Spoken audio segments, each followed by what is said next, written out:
I'm Trinae Fannin, and I want to take the time to welcome you to Third Shift Off a Cliff, a podcast that I decided to start to encourage people to ask questions about different issues that we can typically take for granted or not think about at all.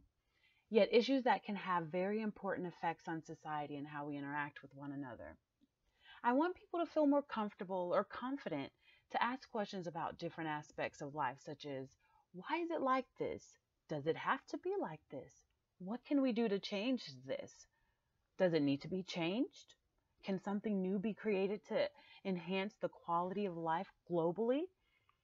Through podcasting, I'm hoping to find a space where I can verbally wrestle with topics that interest me, topics that challenge me, topics that motivate me, and hopefully build a community of people who are interested in taking this journey to gaining a deeper understanding of a variety of different subjects.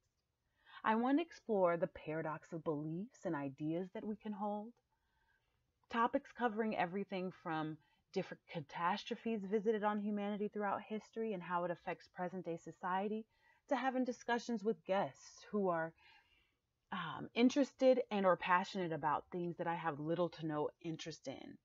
Something, for example, like role playing games. I'd like to take the time to understand the passion that and draw that it has for people who are drawn to this particular thing. Now that you have an idea of what the podcast is about, I want to talk about the series of events that motivated and inspired me to start a podcast in the first place. Around 2014, when the killings of African American males and females became national news, and arguably a spectacle since then, I became anxious and angry. When I become anxious, one of the first thing I want to do is retreat and spend time calming myself.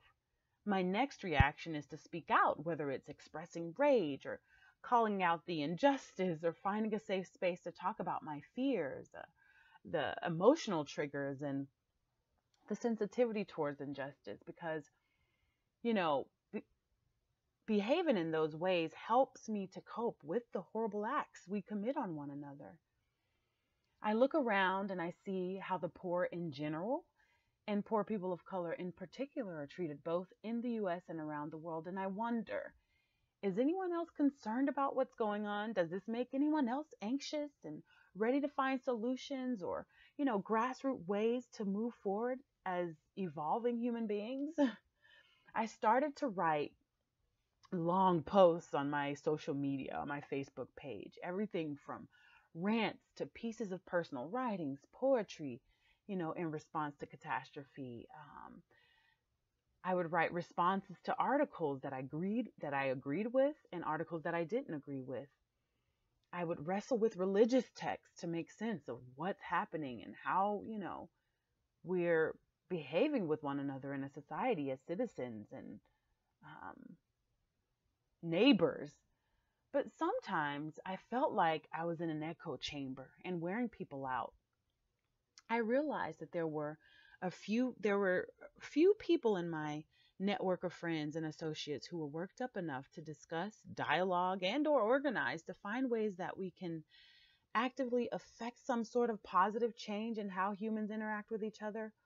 Or I also found that, it was even hard to just sit down and talk about things because it brought up so much discomfort and pain just in, a local gathering of people from different backgrounds. I would get blank stares when I would bring up certain topics.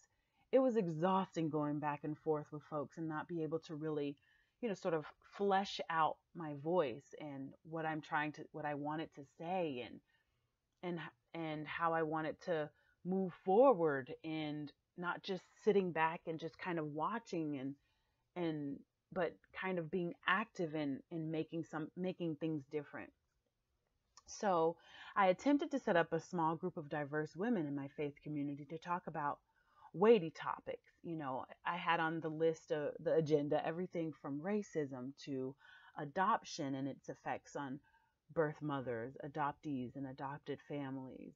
How the mass shootings and the, exchange, kind of like this war with the police authorities, how it affects um, the Black community, and how it um, causes anxiety and fear. And I wanted to discuss those things in a very diverse setting. Um, what else was on the list? White supremacy, and just the very sparse discussion of different topics that doesn't even really come up. Maybe we would skim the surface of in my faith community. The small group fizzled out because I think partly because there were certain topics that some deemed too painful to really explore in depth. And that's understandable. There are some times where people just kind of don't want to go there because it brings up too much pain, and they may not be ready to kind of deal with it in that sort of depth. And I had to respect that. I would search meetup groups for book clubs, discussion groups that were delving into the subject matter that most interest and compelled me. That didn't really pan out. I was talking to a friend one Sunday morning at church. I need to give a shout out to Patrick Alvarez. He's really into wrestling, and I was just kind of having a conversation with him, and I got on, oh, there she goes again, talking about social issues and getting all passionate about it. I started talking to him about certain things, and he said, why don't you start a podcast? Look, I have a podcast and I'll show you how to do it. Or, it's so easy. You can do it from your phone. And I said, I never even thought of anything like that. And he's into wrestling. And so he has his podcast where he does commentary on different wrestling matches. And I get so excited and thrilled with people who are expressive and excited about what they're into. Even if it's something that I have no interest in, I get energy from others who have passionate energy. It's contagious. It gives me fuel to continue to pursue the things that give me life, so that I can um, just not kind of walk as a zombie through life, but just live it to the full. I am a home educating mother of 3, and after about almost a decade of raising and studying and educating my children, I've become increasingly conscious and interested in what goes on in society and in our global community. Because these kids that I'm raising to try to contribute, like, they're going to be here when I'm gone. And it matters to me what they will inherit and what they will go on to be a part of. I've become more critical in my thinking, and because children ask so many questions, I really do believe that children are natural critical thinkers. They ask, why is this? When is this? Where is this? How is this? Who? But because they ask so many questions, it moved me to ask more questions. I started asking more questions in my family, like why things are the way that they are, and, why did, my mom make certain choices, and how does she feel about those choices? Different questions. Or asking my siblings, and they jokingly call me, here comes the reporter, and ask, why do you ask so many questions? Why do you care about what's going on, in the shea butter industry in West Africa? Why do you care about what's going on with people of India? And I think to myself, because, for example, in India, they are the largest democracy in the world. And I want to know how it is or isn't, from what I see and what I read a lot of, working for them, and compare it to our democracy.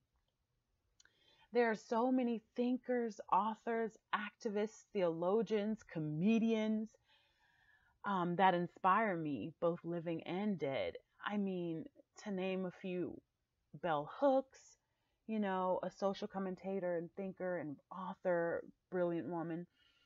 Ida B. Wells Barnett, who's an activist that I knew nothing about until, past few years, growing up in the South and having history, and I know nothing about these amazing women. Arundhati Roy, theologians like Reinhold Niebuhr, Barbara Brown Taylor, thinkers like Howard Zinn, Noam Chomsky, comedians like Whitney Cummings, Louis C.K., Dave Chappelle. And I kind of have this mind. I kind of mix the heavy and the light.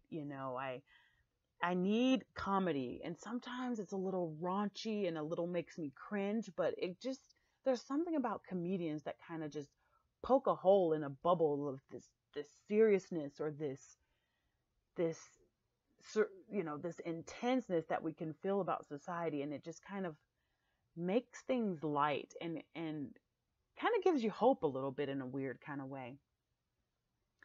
But that's what I wanted to share in the introduction to the podcast.